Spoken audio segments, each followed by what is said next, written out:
Hey guys, I'm Dex. I'm Ben. And we are the Coozins.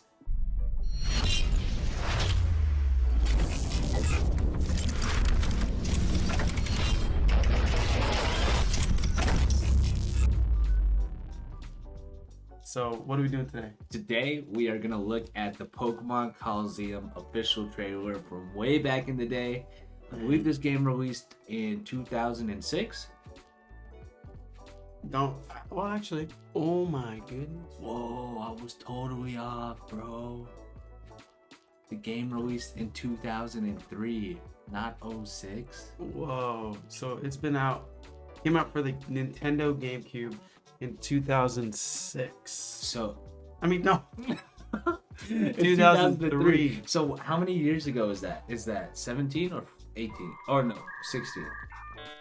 17. 17 years. Yeah, 17. I only have memories from watching you play. Like, I've never played. Okay, I played like the first 30 minutes of the game like hundreds of times because I've never like played it all the way through. This game is goated, bro. Dude, that's what I've heard. This is like has gone down as like the hardest Pokemon game and also like the most memorable. People like they look at this game with a lot of they revere it. They just have like high. Yeah. You could do so. This is the era of Pokemon where it was kind of a transition. You know, Pokemon 1. Come on, saying, bro. Pokemon Red and Blue and Gold, and then of course the second generation, and then this is the third generation. And what they wanted to do is they wanted to get people, because it was on the new Game Boy Advance. Right. It couldn't link up with the old Game Boy, so they wanted people to still have access to the Johto Pokemon. So that's where this game comes in. Yeah. So a lot of the game Pokemon that were available were like Johto Pokemon because there were the hardware limitations. You couldn't link up the old Game Boy Colors and the old Game Boys to the new Game Boy Advance. Right. It's funny that people like they look at Sword and Shield. It's like, oh, the decks it happened here, but no, it did originally happen before. Yeah, it originally happened here, and people are like, well, Pokemon is been marketed as gotta catch them all. But if you think about it, like after Gen 2, right before Gen 3, they stopped putting them on the games. And they stopped all that, but because of the marketing and their catchy theme song. Dude, gotta catch them all. Gotta catch them all. Gotta catch them all.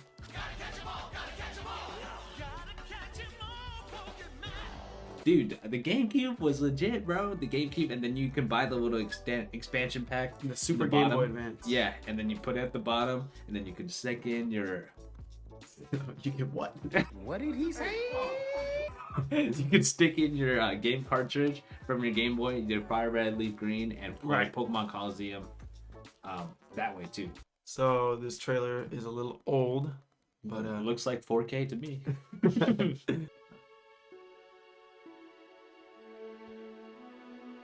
I remember when I played this game, I named that dude Seth. Wow. Good old Ruby. I would try so hard in this game to like get her stuck behind something so that like I could lose her, and it never worked. Mayor B, bro, goated.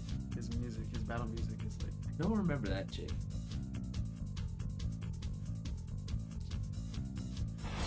Something about these older games, there's a lot of violence.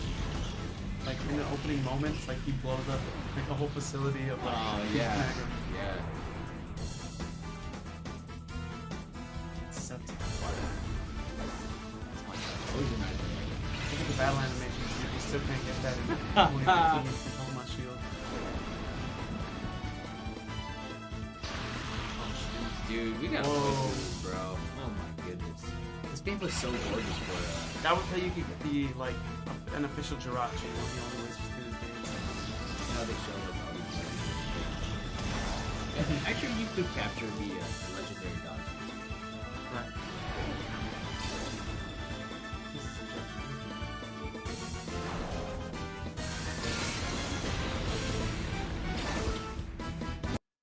Oh, I kind of was trying to pause, but I didn't mean to pause it right there. Let's talk about the whole aspect of like catching shadow Pokemon. Yeah, so what's cool about this game is I mean, we all wanted to do it when we were younger. It's to steal someone's Pokemon. Yeah, I remember I used to mod, not mod.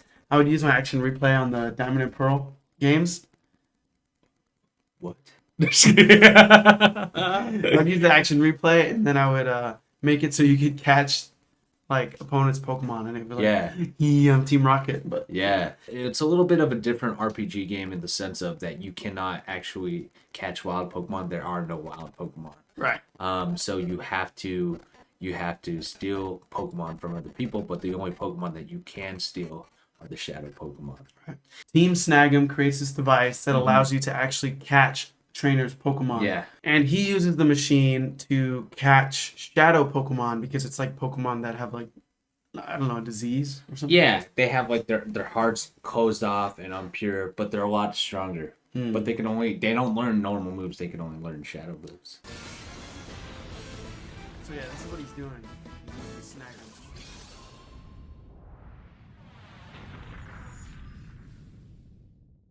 What? March 24th, 2004. We were saying In a new world with new faces and new adventures. His character design is One pretty crazy. will rise to the challenge. dopest character design ever. West, his name was In an all-new role-playing adventure taking place in a whole new region, Pokemon come to life like never before. The Ore region? Travel to the farthest Ore corners of region a was wild sick. world, explore new towns, meet fascinating trainers, and uncover mischievous plots. A sinister organization is using Pokemon to realize their plans for world domination. These Pokemon have been misled. Oh, so that's the other thing that we should go over. Like, all of the battles in this game were double battles. Yeah. When I was replaying through the game, it's kind of crazy because they actually had like teams, like the boss battles had teams that were built up that are like competitive teams. Like Right. they had a sun team, they had a rain team, and they had the legendary Pokemons, bro. And those things were no joke. So. And you don't have any legendary Pokemon, bro. You got Gen 2 Pokemon, which are low-key lacking. Led as the organization attempts to create the strongest shadow Pokemon. It's up to you to restore balance to the Pokemon I world. love the words. Seek out the shadow Pokemon and snag them. Once captured, put forth all of your efforts to purify them of the shadow. It's time for a new... Be healed. And the good Lord said, "Arise, my son, arise, and you shall be healed." I think one of the other reasons why double battles make it harder is because you can't just throw a Pokeball at the shadow Pokemon when there's two on the field. You have to knock out the other one first. In the shadow...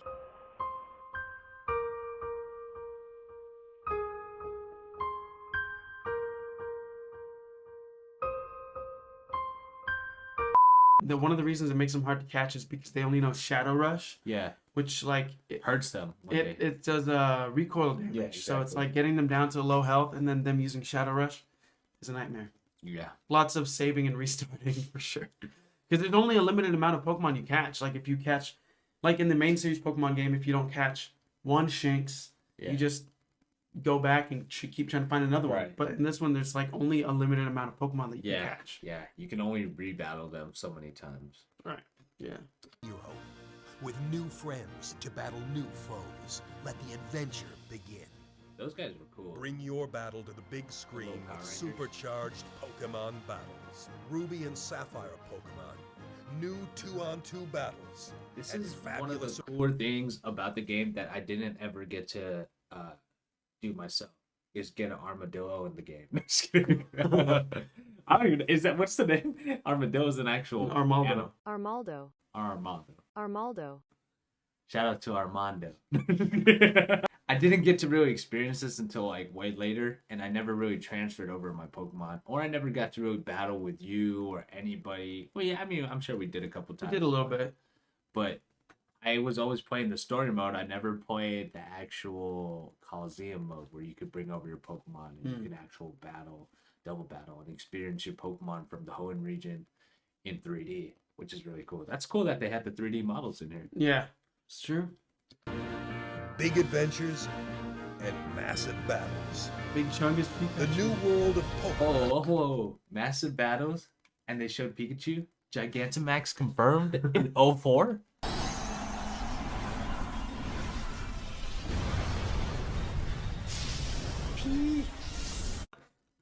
Pokemon, you blow my mind every day. With Pokemon Colosseum. Man.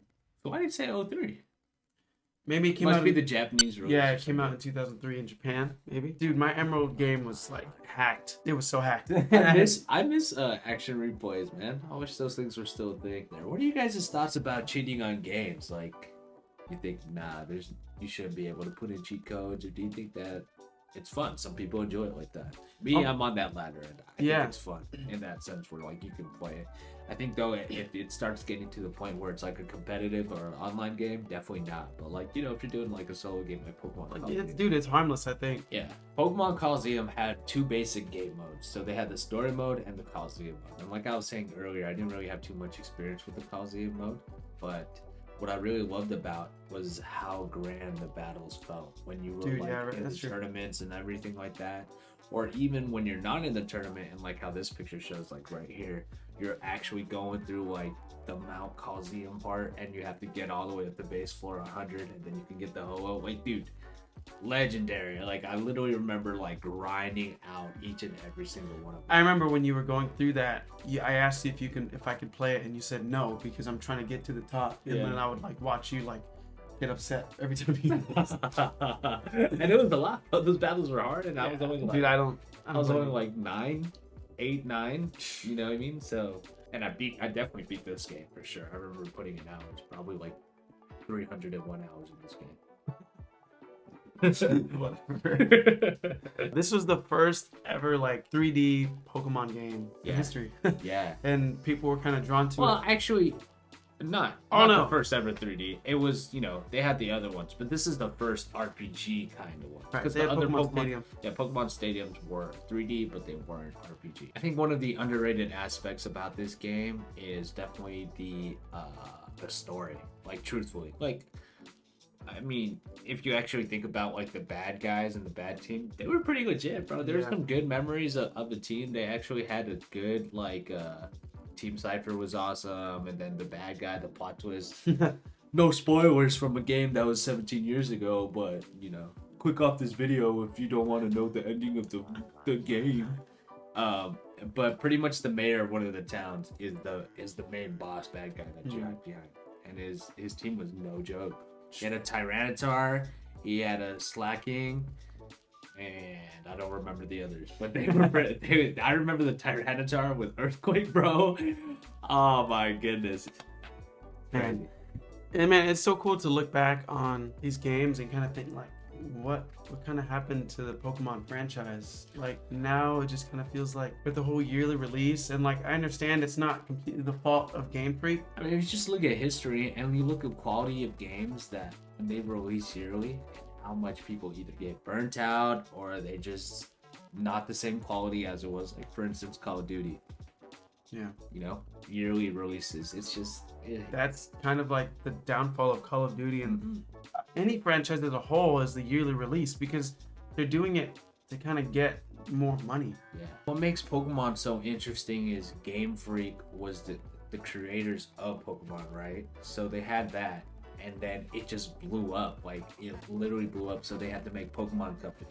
And they made Pokemon Company, and they were just traveling so many different ways. And Game Freak is still, you know, like trying to establish their 2D sprites, all this and that, and then they make the switch over to 3D, and they're kind of out of their element, you know. So I think that's really more of the downfall of it when they switched over to that 3D-ish. Like, if they could have kept it at Gen 5, and we as consumers just stopped being greedy and just accepted Pokemon for what it was, I think they would be better right now in the situation where they're at right now in their games. Anyway. Yeah. Dude, check this out. I was just looking at this e-reader compatibility. So this is like the OG like amiibos. Bro. And I'm just thinking, like, literally Nintendo, everything that they have, like for the Switch, the amiibos, they had this like 20 years ago, but they just made it so that like it's more convenient, more consumer friendly. You know what I mean? Like, the GameCube, you could literally plug in that bottom part and you can play your Game Boy games on the big screen.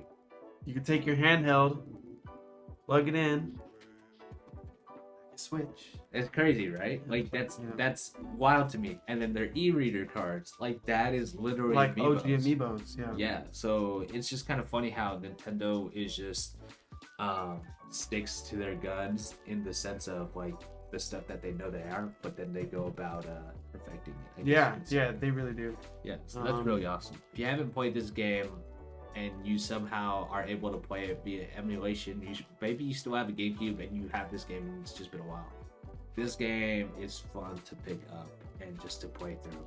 Yeah, definitely is. That was a cool look back at Pokemon Colosseum. Let us know in the comments below. Have you guys played this game before? Have you never played it, or have you never even heard about this game? Maybe there are some Pokemon fans that just kind of like became fans within the last few years, or they come back to the scene because of Sword and Shield and they haven't played since like Red and Blue and they've literally never heard of this game. Let us know in the comments below, and remember to like the video and subscribe. Speaking of subscribe, what's our goal? Coozin Club is currently at 147 members, and our goal by the end of this year is 1,000. So we are like literally at like 15%, and we are trying to get our subscribers up. So if you wouldn't mind, if you're a subscriber, you're a Coozin Club member already, would you mind sharing this video with your friends, your family, and share that video? But also, by our goal by this video, if you're watching and you're not subscribed, we want to hit 160. So that's what, 13 more subscribers. 13 more subscribers. That's our goal. Can we get 13 more subscribers? And can we get 20 likes on this video? 20 likes. Yeah. That's our goal for this video. 1,000 by the end of the year. Let's make that Coozins Club hit that 1K real quick. 1K. And then while you're at it, while you're down there, hit that bell notification so that way you never miss a Coozin video. Ding dong. And with that, I'm Ben. And I'm Dex. And we are the Coozins.